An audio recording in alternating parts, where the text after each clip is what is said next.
Hey everyone, welcome to the show, the Untitled Theme Entertainment Design Show with your host Patrick Kling and I'm Andy Garfield. Nice to Andy see Garfield. everybody. How I'll pretend I Andy? can see you. How are you, Andy? How's it been? I'm doing good. Thanksgiving was really good. We had a lot of food. I probably put on 5 pounds in the last week because I don't usually eat sweets and desserts, but oh boy, did I do that last week. Yeah, I was kind of on a little bit of like a keto kind of thing up until IAPA, and then once IAPA got here, I'm like, well, okay, here we are. What are you gonna do on that front? But yeah, happy holidays, happy Thanksgiving to those who celebrate out in the world. Really, it's interesting. Our industry kind of feels like it goes into a little bit of a slumber in between IAPA and January. February. What kind of goes to sleep. Everyone's like, okay, yeah. And when you go to IAPA, there's all these exciting meetings, and then everyone's just so exhausted afterwards. And so it's like, when is the right time to follow up with people and try to keep that momentum going?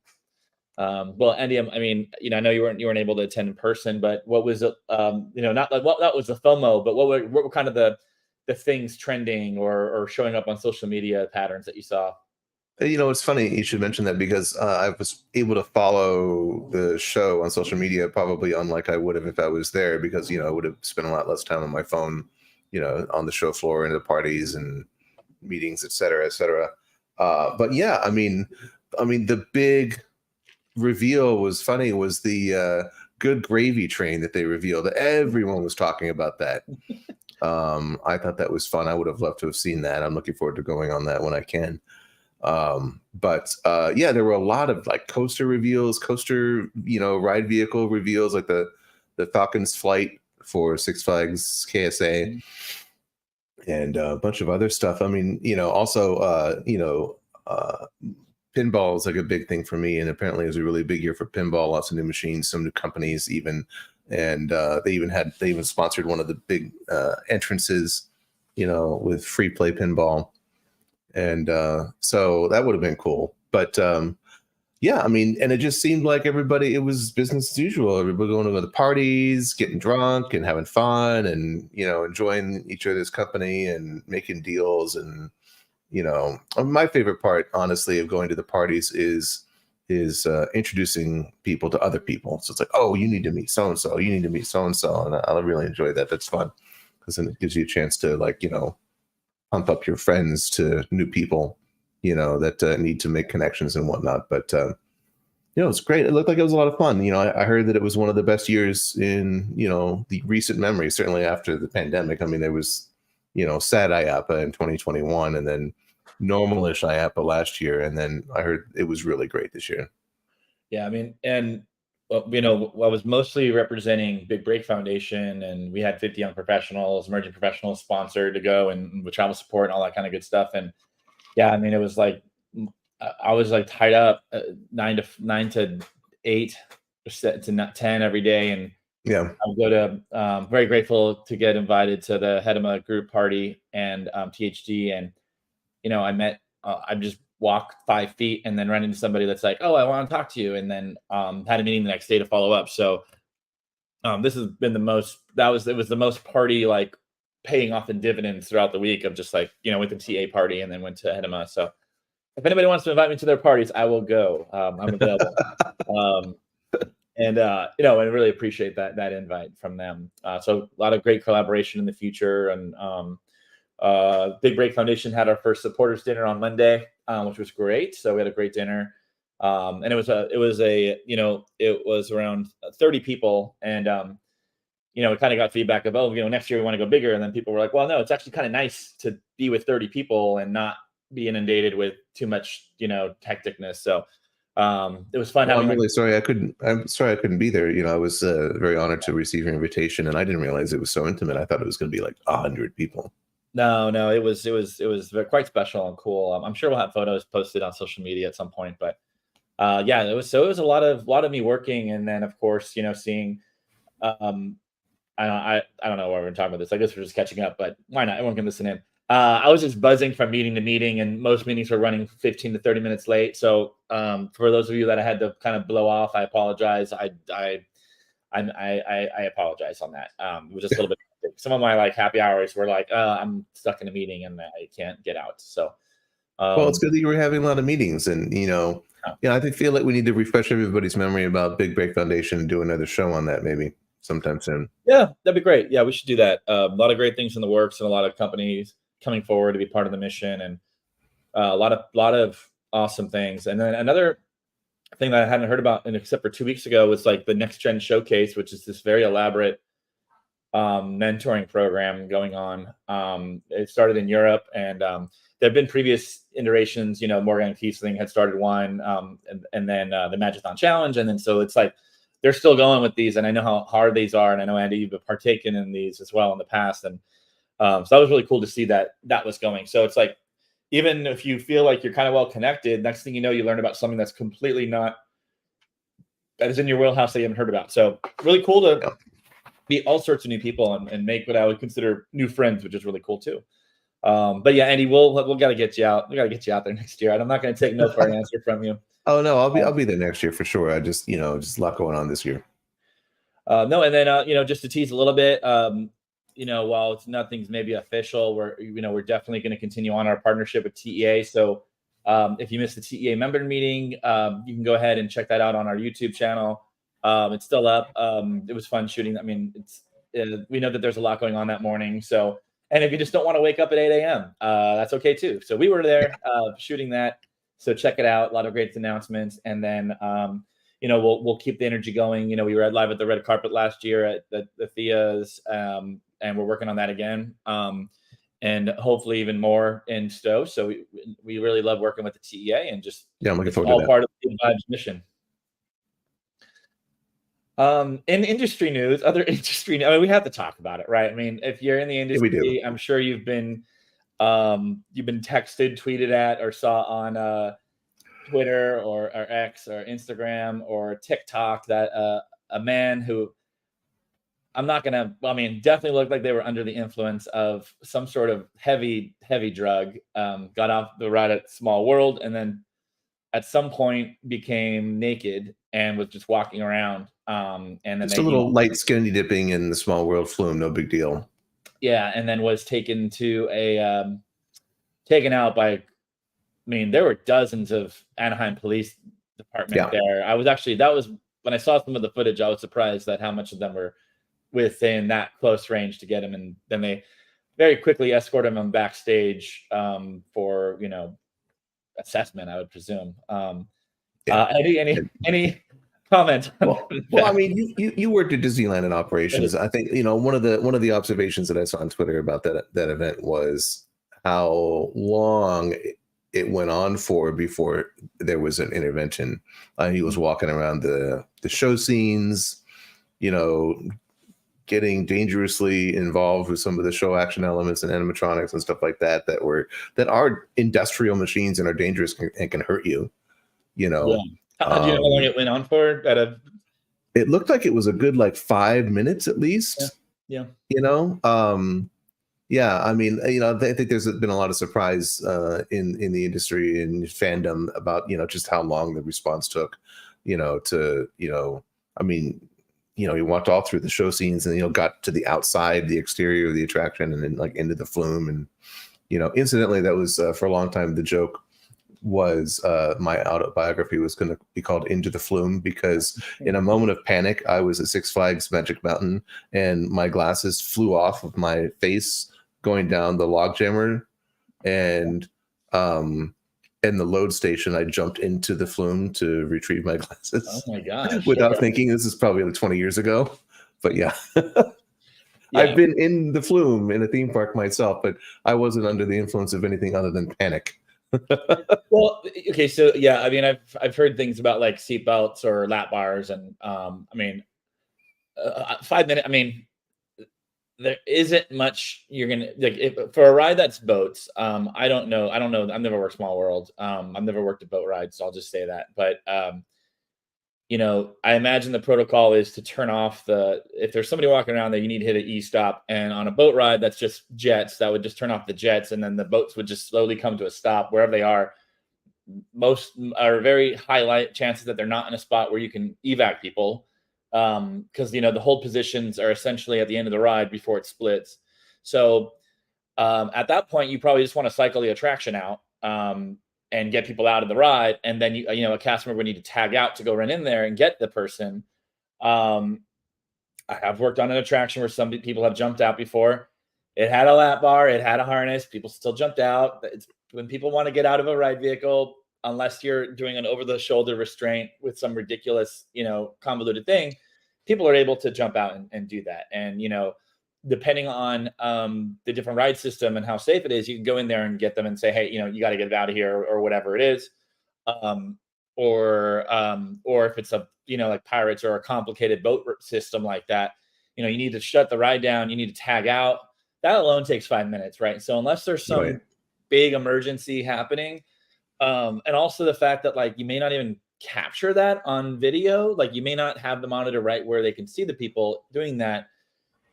5 minutes seems pretty quick on it. Like, to me, I'm like, oh, okay. If you were like 15 minutes, I'd be like, okay, yeah, that seems like a lot. So there are realities to the show. But I've worked on attractions, and sometimes they make the news, sometimes they don't. Right? This one, obviously, now with cell phones, they're making news. But the deadliest ride in Disneyland history was the People Mover, with people were jumping out. It had a caging on it, had this and that and the other, and people still, still left to their, devices would jump out and hurt themselves because they thought it was something that was, it was just like safe to do that, which is nonsense, right? You were going into the motor system and the wheels. So worked on attractions with seatbelts where people are able to, or they can try to fake their way out. We've all seen videos on Tower of Terror where people are like doing funny business with their seatbelts. So, I think there is a balance of realizing that when you're dealing with millions of people a year, hundreds of millions of people have been on It's a Small World. And, I'd hate for one person who's, particularly high to like, now we need to do X, Y, Z. With the very few exceptions at Disney parks, Universal parks, Six Flags parks, very few exceptions. If you follow safety rules, nothing bad's going to happen to you, but very few, there's exceptions to that. Right. But, you're safer going and drive, on it's more dangerous to drive to Disney than it is to actually be at Disney. For sure. By a long shot. Right. So, and then, of course, I saw some things of like, oh, well, now you allow alcohol at Disneyland. It's like, dude. Yeah, no. There's no way you can get that drunk at Disneyland unless you're bringing it in with you. And that getting drunk does not make me want to jump in. If that were the case, we'd have people, dancing in the Mexico Pavilion all day, every day at Epcot. No, it's not. It's right. People that person was on a whole nother level of whatever was going on. So, but there is an ongoing discussion about how much is too much restraints, and when you have too many restraints, you start to exclude people. So, there's like omnivover type attractions in our industry at major theme parks, and it's cumbersome for me as a tall person and a bigger person to get in and out of that vehicle versus some that probably required a slight lap bar or another, basically nothing, and it would have, so there's you're either excluding a ton of people, and we're talking hundreds of thousands of people, to maybe have the one-off chance that somebody's going to jump out when. I don't know. I just hope there's not an overreaction on the park's part, to be like, oh, now we need lap bars in the boats, and so, oh Christ, 60 years with no lap bars, and here we go. Yeah, I mean, we've seen people. I mean, look, spoiler alert: people have jumped off rides before. It happens. It is a regular occurrence that I think this doesn't make that public, because this was pretty public, right? And you shouldn't. Obviously, it's very dangerous to do that. But I mean, I got to say, I have been on It's a Small World several times, and I've just looked over and said it'd be really easy just to hop out. So I'm not saying I was expecting it, but I mean, I think it was going to happen at some point. So before we talk too much about this, let's go ahead and bring on our guest, please. Hello, welcome to the show. Why don't you introduce yourself? Hello, guys. Thanks for having me today, Patrick and Andy. I appreciate it. My name's Sarah. Well, it's nice to have you. Thanks for coming on. Thank you. I appreciate it. Yeah. So we have you down as, to talk a little bit about sustainability. We've crossed paths in our careers recently on a project with Storyline Studios, actually, with them wearing, repping the shirt for those watching live. And, And then, we had some interesting discussions, and you're just an interesting person in general. So, do you want to give us a little bit of a background on your career journey, and then I know we have some pictures of that, and then we can talk a little bit more about you, the schoolie, and all that kind of good stuff, and then we can talk a little bit more about sustainability and all that. Okay, cool. Yeah, so I have a pretty versatile design background. Starting out in college, I went to school for graphic design and business marketing. And then I realized that really wasn't the path I wanted to go down. So I ended up going to the University of Cincinnati School of Design for transportation design and automotive design. So after my college career, I ended up working for Sea Ray Boats down in Florida and relocated down there from Ohio, and started designing luxury sport boats and yachts, doing interior design and exterior concept design. And then I had some background in themed entertainment through internships while I was in college. So that gave me the opportunity to dip my feet into the world of entertainment. And at that time, I got to work on some projects in Finland on the world's very first Angry Birds park. And I got to work on another project at that park in Finland, Sarkanimi. And then here in the picture, you see those are some of the yachts that I worked on, some of the sport boats for Sea Ray, tons of interior development, all the materials and finishes. Really fun to work on the boats, and learned a lot about fiberglass molding, which helped me on this project here at Universal. I designed the Mario Kart ride vehicle. So that was kind of my baby there. Designed it from the beginning through completion.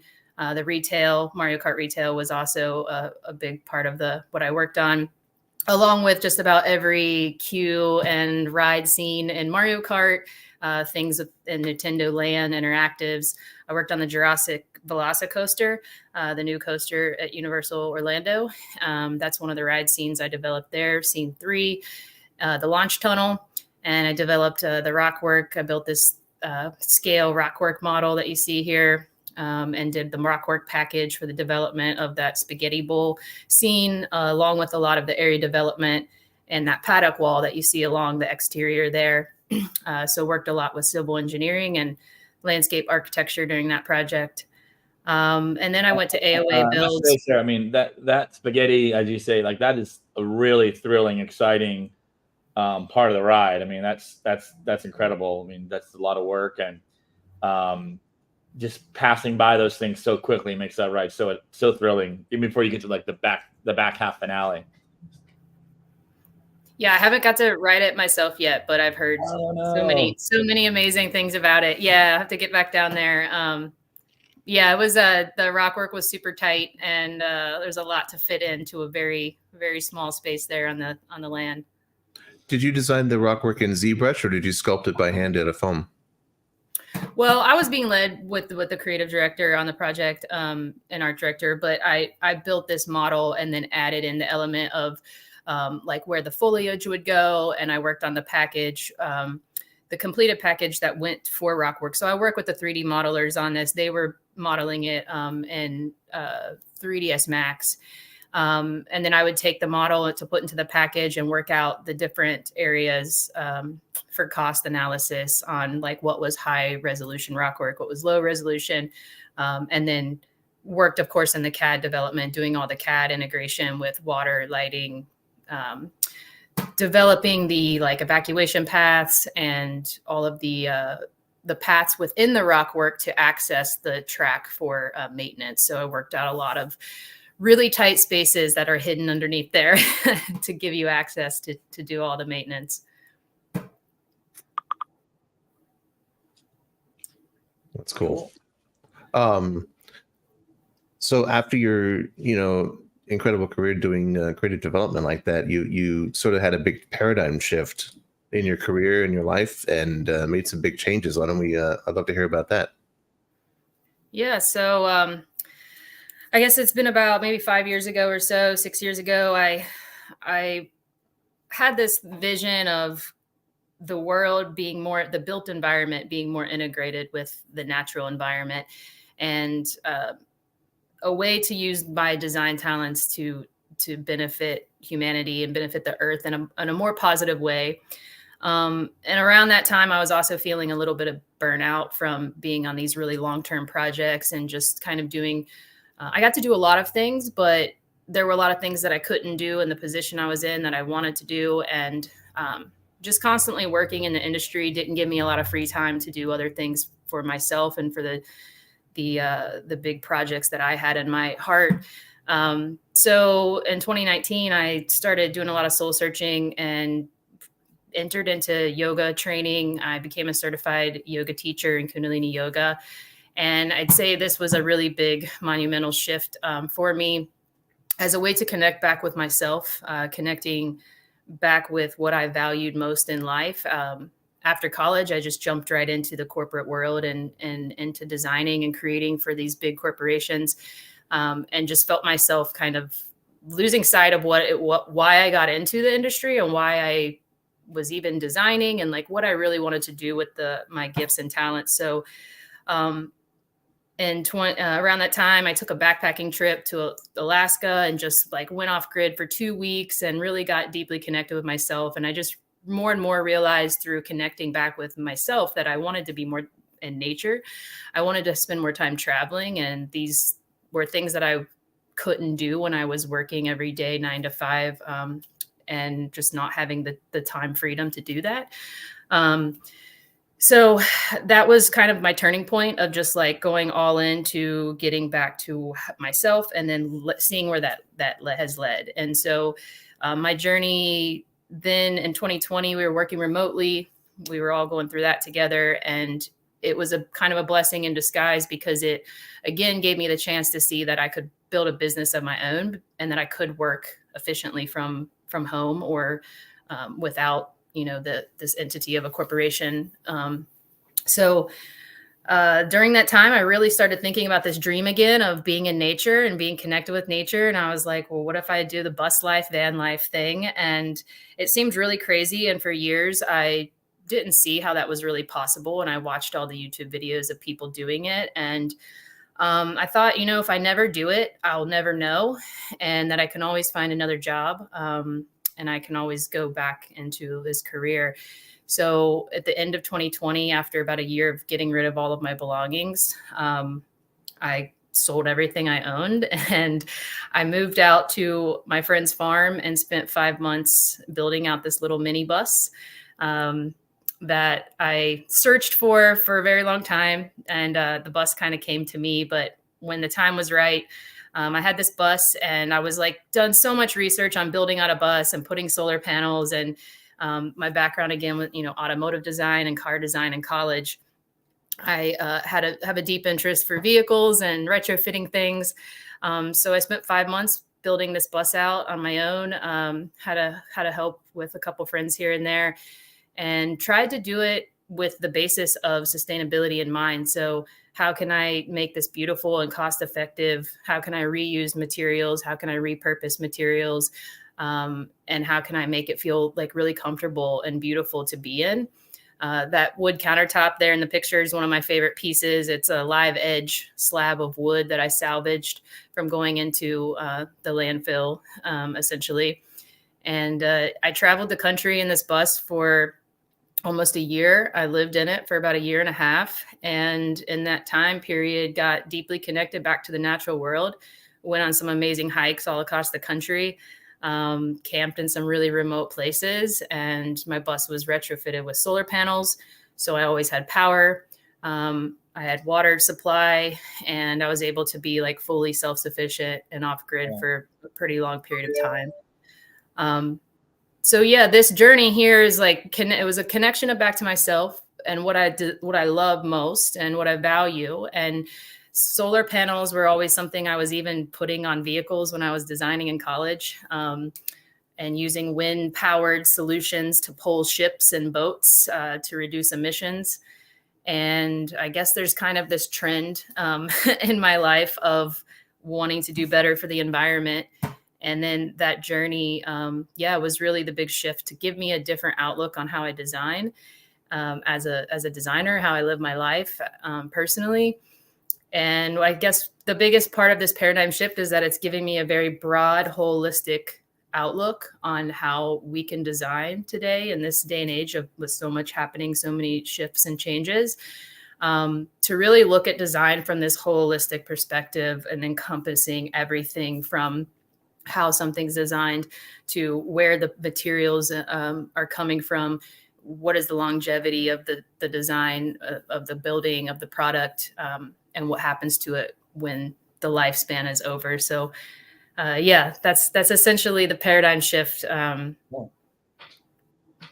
quite it's such an incredible story. I mean, I respect anybody that's willing just to kind of, burn all the ships and start a new life and explore. I mean, really just fascinating and amazing, and living your values out is so cool. And hearing that, I didn't know you were totally off grid with the solar panels. Now I'm not sure if how much you were running off that, but that's just really cool to hear. So now since then, right? What kind of design projects have you been involved in recently? What are you focused on? And then what are some of the challenges that maybe you get introduced now with this sustainability in mind? Yeah, so I think right now, one of the projects I'm working on is a home design for somebody, for a client in New Mexico. And it's going to be a partially off-grid home made out of super adobe clay. So that's my newest project that I'm working on, which I'm sure will present challenges. We're still diving into it. And then before that, I was teaching the past couple years. I've been teaching at the University of Cincinnati for sustainable design at the same university I graduated from. So it's been fun to go back there and start introducing these topics. I think the biggest challenge is the lack of education and awareness around what sustainability is, what regenerative design is. And I think the word sustainability has been super greenwashed, and there's a lot of greenwashing going on in the industry of bringing the sustainability to light, I guess. I prefer to use the word regenerative design because when I think of something to sustain, I'm just trying to sustain it for a period of time, but it's not giving back. And so looking at how to design more circular in our systems, in a way that regenerates nature or regenerates our lives, which is more of this like circular economy approach. I think so. The biggest challenges are, again, education and policies. So the policies that have been implemented now don't allow for some of these opportunities to be implemented into larger scale projects or even home design projects. And even with like getting permits and such through a process, the permitting offices don't understand what they're looking at when they look at something that maybe is made out of a material that's more natural and that's not as something as common to what they're maybe used to looking at. So I'd say definitely education and policy are two big factors in moving forward in a more regenerative way. So you said the word greenwash. Do you mind defining that for those of us? I mean, I kind of can probably figure it out, but mind you kind of talking about what your view on that is and what that looks like? Yeah, I think like when you hear different initiatives, like we're going green, there's such a push, an agenda behind this, bringing more sustainable solutions. There's a lot of new policies and things trying to be implemented. And I think sometimes like you can get tax breaks or there's a certain incentives forcing kind of people into a situation where they have to say that they're making something sustainable, even though they may not be. So, sometimes you go to the store and you want to buy something organic, but it's not truly organic. So it's this kind of putting a facade on it to market in such a way that they're doing something more clean for the environment or something more healthy, but maybe not truly doing that. So there are things like B corporations. There's new regulations in place. If you want to become a B corporation, you have to meet certain criteria. And so I think there's more of that being put in place, but but oftentimes people will just kind of market and campaign things for their company, maybe in a certain way, like putting green on the box, and you think that means that it's sustainably sourced, but it may not be. So yeah, I think there's like a little gray area there.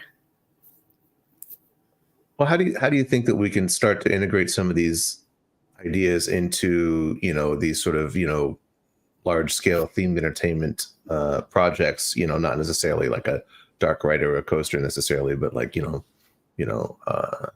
even like any kind of LBE project or, family, even FECs or anything like that. I mean, what kind of things that we're not thinking about right now that that could be implemented? Where do we start with that? Yeah, so I think when we think about sustainability, I think the two of the main things are energy efficiency and energy and water. So we always have energy consumption to operate, and there's always, of course, a source of water.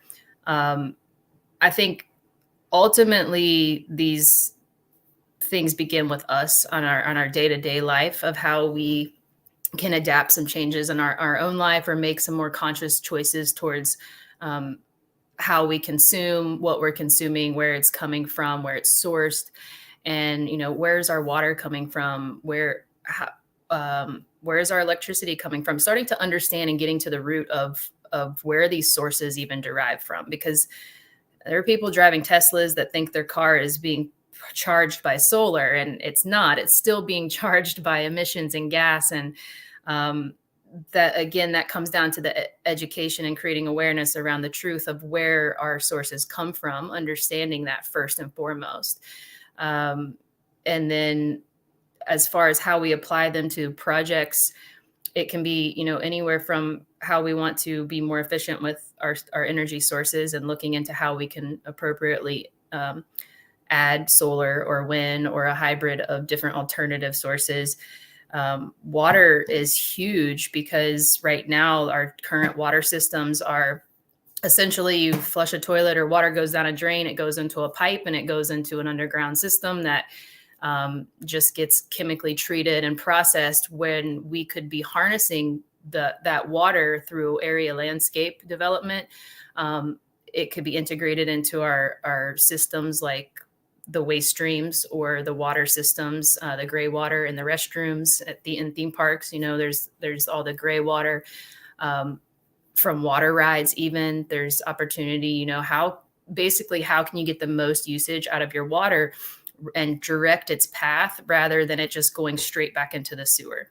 So the topics, I think, are very wide, and it really depends on the goals that either the individual or the corporation has, and the why behind, first of all, why they would want to make a more regenerative choice. What is their intention behind that? And then setting the goals of how can it be implemented. So, of course, decreasing our footprint, thinking about native landscaping, thinking about our natural environment. I forget which country it was, but they started to implement for projects where they're needed. If you were building a new, say, development, you had to show proof of a certain percentage of what you would give back to the ecosystem.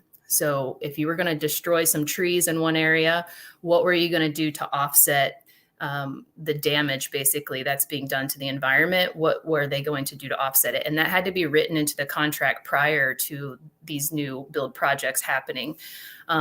So there's some, incentives that can be added into that too, to help push conscious choices. But does that answer your question without going too far? No, it does great. It's funny you mentioned water. It occurred to me like there's so many big projects under development and under construction in Saudi Arabia, out in the middle of the friggin' desert. And I always, first thing I was wondering when I saw some of those, I'm like, what are they going to do about water out there? And they need a lot of it, for the guests and operations and sewage and all that kind of stuff. It's just like, wow, there must just be like an aquifer under this thing, or like it's incredible. Yeah. Well, there's a lot of, even when you're doing designs like that, the choice of going to, if you're in a desert, like you're in California, saying, hey, we're going to do artificial foliage and we're not going to do live plants. Like there's like choices along the way that are made in Saudi as well. All these projects I've been a part of. It's like, we cannot grow plants here. Like there's no, it's not worth it, or it's just gonna be, they're not going to sustain themselves. And I'm kind of around that question, and I don't know if this is one of our questions or not, but as designers, like when I'm going to go and, start to design a theme park attraction, and let's just say it is in a hot climate. And so I know that it's going to need to be AC'd. Are there some considerations about, hey, maybe don't just build a gigantic box and then go from there where it all needs to be air conditioned, and be a little bit more creative, or plan around that a little bit more. I don't know if you have any thoughts about that. Yeah, I think you, like both of you are hitting on a key component is environment. These choices should be influenced very much so based on the environment. So what works in one area of somewhere that gets a ton of water, like Costa Rica, is not going to be the same as in Saudi Arabia. So I think, understanding your environment, understanding the way that the sun moves through the space, understanding location, of placement of what you're putting, because if you want to heat something, a home, say you want to do a passive solar home design, then you want the house to be sitting south facing to get all of the sun all day long. And that's going to actually allow the sun into the windows on the south side facing and actually heat your home. That actually does work really well in the desert, depending on what you're building with. So then it goes into building materials as well. So what building materials work best for your environment?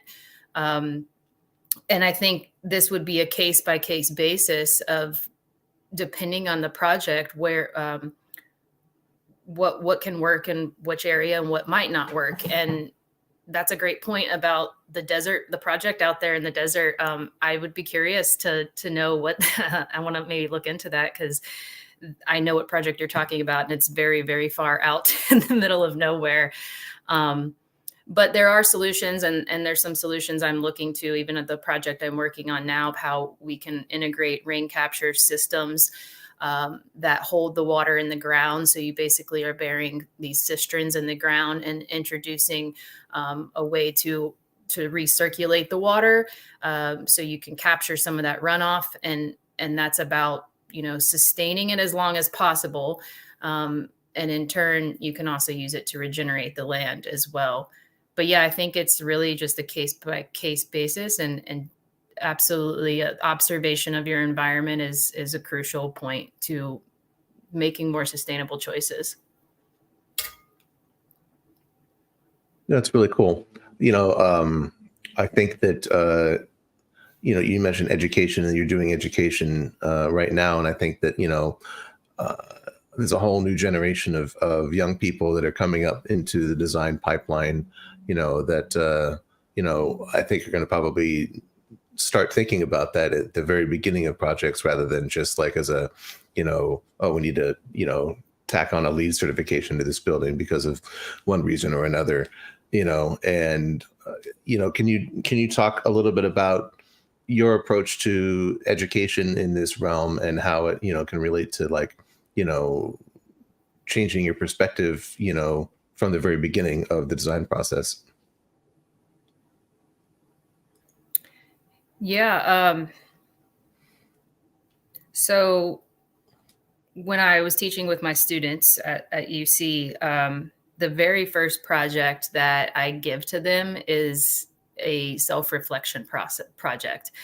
And I recommend that they go spend time in a natural space. And mind you, this class is specific to sustainable design and nature-based design. So it's not just all product students or car students, but so they already know that they're taking a nature-based design class and have interest in that. So I encourage them to spend time in nature for, at least 30 minutes to an hour, and really spend time reflecting on what is important to them, like why they're taking this course, what it means to them, So I think that can go for anything in life, what's important to you, finding your values first and foremost. And then, what I learned from teaching these courses and doing this self-reflection, I have them do it at the beginning and then I have them do it at the end. And it's not graded. It's, just a free kind of assignment. You just kind of get a grade for doing it or not. But the point is that you're doing it to reflect and connect. And I would get responses like, wow, I never thought about this before. This is my first time in my life. I'm like actually thinking about what it is I want to do. And I know that's the case for myself too. I went into college very, very unknowingly what I was trying to do. And ended up going down a couple different routes, in the process, which I think is all divinely worked out the way it's supposed to. But I really, really encourage people connecting with themselves. And this can go for any point in your life. As I continuously do, I go back to the drawing board, I guess, and reflect on my own life and where I'm at. And it's kind of a constant evolution of shift shaping and making new goals for myself. Starting obviously with yourself and your values. And then as far as applying these to the design world, I think that will be reflected in each person uniquely in their own personal, some people enjoy certain areas more than others to focus on.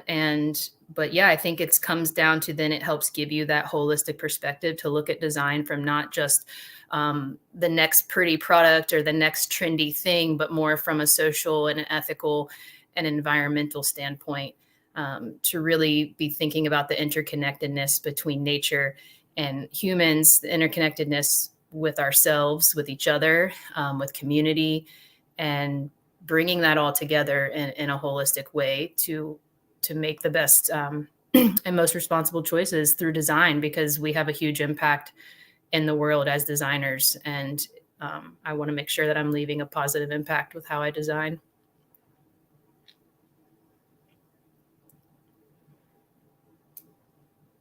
Cool. Well, you brought an example of a project that's a great example of this, the Eden Project. Can you walk us through that? Yeah. I'd love to. I've got a few pictures I sent you guys too. I recently just got back from 2 months traveling Europe by backpack. That was that freedom I was talking about I needed. And I went to this Eden Project, which I discovered while I was actually doing research for the college. And what's really intriguing about the Eden Project is that this was a mine. It's in Cornwall, England. And it was originally a clay mine, a Chinese clay mine. And this whole area, I didn't send a picture, but if you look it up, you can see what the area used to look like. And it was basically the piece of the earth that had been completely mined of this clay. And it got to a point where they couldn't mine anymore. And this guy, I can't think of his name offhand, who is the visionary behind this project, developed this concept to revitalize, regenerate the earth there and bring it back to life. And he created these biodomes on the land there. I forget what they're filled with, but they're actually like an insulated material. It's like kind of like a giant bubble wrap surrounding this infrastructure. And then there's, I believe it's 40 acres there. I spent half a day there. It's so big. You can walk around to see so much. And in a fairly short amount of time, they were able to completely regenerate this land. So what we were just talking about is in the desert, it's dry, but this area was completely desolate, just completely destroyed. And through regenerative practices of how they use the water, how they've set up the ecosystem there, created the biodiversity, working with native plant species, very, very thoughtful design. And this picture right here, what I really like about it is that this plays on that part of education and how important it is to educate our audience. So this can be through storytelling like we do in theme parks all the time, but it can also be done through systems changes and how we implement systems. And I think they did a really great job at the Eden Project. So I ordered lunch there, and there's another photo in here of some vegetables growing. So after I ordered lunch, you actually sit down and you're eating in the garden where a lot of the food is grown. And I thought that that was really important, to have that connection. So I'm actually seeing what I'm eating, being grown right there. So that's the piece of keeping it local. That's another way for us to be more responsible with our design process, is keeping materials local, keeping the food system local. All of that cuts down on emissions and travel time. So that's, decreasing the carbon footprint. And with the recycling bins there, so they didn't offer any sort of plastic or like fake cooking ware or anything. It was all ceramic. And in the end, after you're done eating, there's all these bins. And I actually sat and observed some people for a bit to see how they would react to the bins that were there. And all the little signs and stuff of the recycle station. So there's an area to put liquids. There's an area to scrape your food. There's an area for everything to be completely broken out, but it was very well defined and very clear. So they're able to, basically this Eden project has created a completely regenerative system where they recycle all the food waste. And they capture the rain from their very sustainably built buildings. They capture the rain. It goes into an underground system. That water is then used to flush the toilets in the restroom. So that's a picture of one of the rain capture areas.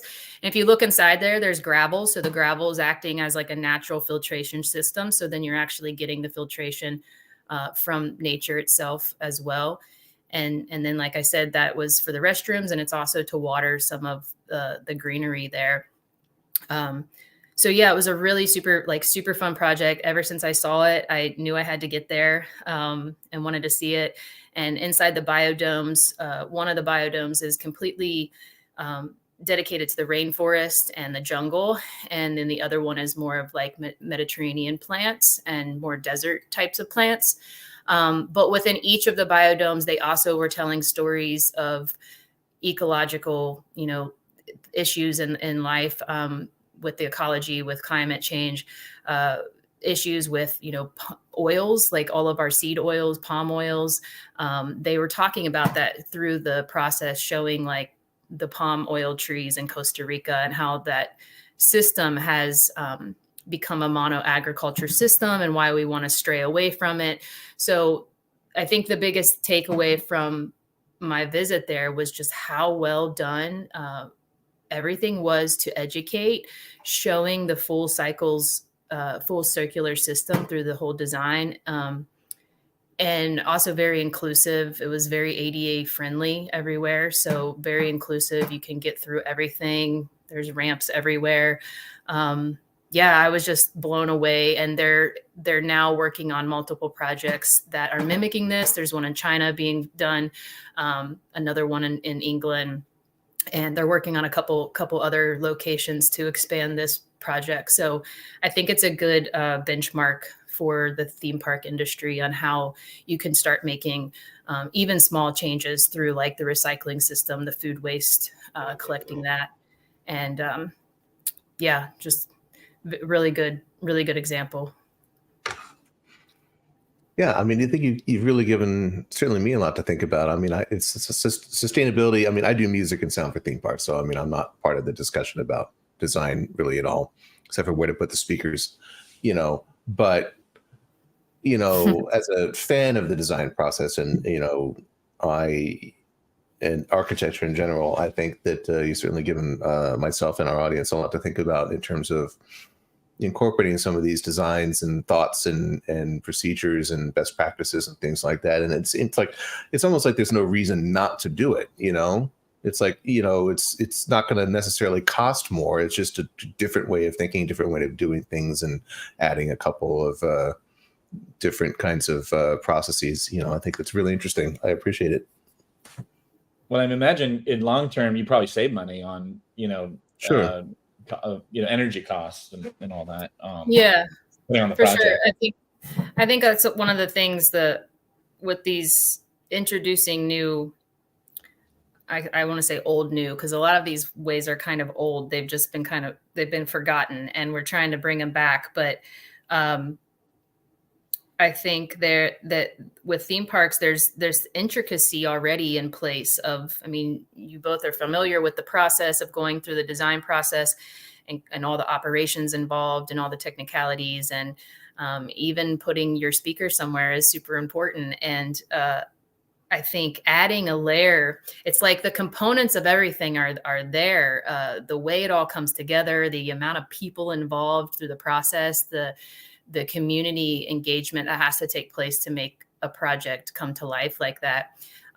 It really is essentially like adding this other layer. So whether it's the water system, or alternative energies, or capturing the waste to turn it into fuel, reducing the amount of scraps, the amount of food waste to keep it out of the landfills. There's a lot of small things, and even down to merchandise or the materials that we're using for costume design. You know, I think when we can break them all out into the different segments of everything, but it's for each area, getting to know your area, like how much waste is consumed in the fashion industry, how much waste is consumed in the construction industry, and then start sorting through how can we better those areas. And I think right now the cost of this can seem maybe a lot more upfront, but it is that long-term benefit of having a system in place that starts to basically take care of itself, which is the way nature works with like true biodiversity. When we have a completely holistic system working in harmony, then it all just takes care of itself, and there's not a lot of need for intervening. So yeah, it's a lot of upfront work, maybe a little more high on the cost still, because we just haven't gotten supply and demand to be leveled out. But long-term benefits are better for the people, are better for the planet, are better for the corporation, the industry involved. Cool. Well, thanks for all that. Sorry, go ahead, Andy. The additional cost, I mean, for, buying a couple of different kinds of machinery, I mean, for that kind of thing, it's like a rounding error on most projects. So, I think that it's not that big of a deal. Right. Well, we like to end all of our shows by just kind of giving an opportunity for any final thoughts or any general career advice you may have to other humans in the industry. And just you're kind of an open floor for you. It doesn't have to be sustainability related, but just any words of wisdom you have to round out our show. I'd say one of the quotes I like from Jane Goodall is, what you do makes a difference, and what you decide to do with that, or what is it? Let's see. What you do makes a difference, and you have to decide what kind of difference you want to make. So for me, that's kind of been what this journey has been a lot about, is again, getting back to myself, focusing on my own personal goals and journey forward. And I think we live in such a fast-paced society, with so much fluctuating day to day. There's so many things happening. I think becoming an agile leader or regenerative leader is crucial in moving forward in the times ahead. I think we have to be very adaptable and resilient to change. And that really starts again with, for me, it's really with self. It's with self-awareness, which leads to systemic awareness around us. And when we dive into ourselves, then we're, whatever we're doing within is being reflected on the exterior of our world. We're truly creating our own world. So I think whatever you want to do, whatever you can dream, do it. I'm very happy and fulfilled in my life now in a way that I wasn't several years ago, dealing with a lot of anxiety and stress, and coming back to a place of mindfulness, learning breath work, learning to be connected with myself and nature and the natural world has been the key drivers in changing my life to be healthier and more holistic. And in turn has given me that that strength and confidence to move forward as a creative, creating a new way forward that that seems a little blurry and gray at times, but it's something that I believe in. And I think right now is just such a cool time to be alive, honestly, with all of the changes. And as a designer and creative and innovators, like we just have this canvas at our fingertips to develop and dream up anything we want. And so just finding our passions, each of us individually, I think when we each are uniquely living out authentically how we want to show up in this world, that's ultimately what creates more harmony and cohesiveness through how we live, how we build, how we design, how we have fun, how we create. So yeah, finding our uniqueness and letting it shine. And then I'll just leave with a quote from Rumi, your heart knows the way, run in that direction. Well, to quote Doc Brown, the future is what you make it, so make it a good one. Absolutely. Yeah, very well thought out and great answer. We've heard a lot of different things, and that was very deep. So appreciate that. Yeah. And also, sharing a little bit more about your personal journey. Well, we really appreciate you coming on, and I'm sure we'll have you back in the future. It feels like we just scratched the surface a little bit. And how do people get in touch with you if they want to collaborate or learn more? Right now I'm currently working on a website, so hopefully I have that up and going in the near future. Natural Reflections Design @gmail is best email. And if you're watching and you send me an email and tell me you're watching, I'll send you an article that I recently wrote about designing and building a healthy home. So you'll get a free article from me if you send me an email, and then that way you'll get updated when I finally get my website up and going. Cool. And I presume you're also on LinkedIn as well, on the usual channels. Yep. LinkedIn. And if you want to see how I built the bus, you can check out my YouTube channel. It's also under Natural Reflections Design, and I can send it and add it in the comments. Cool.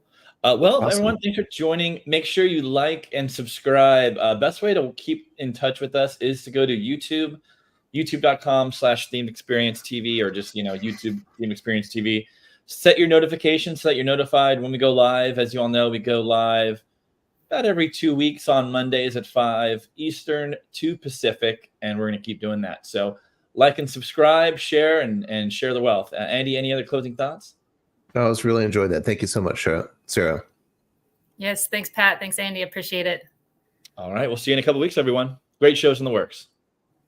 Bye. Good night.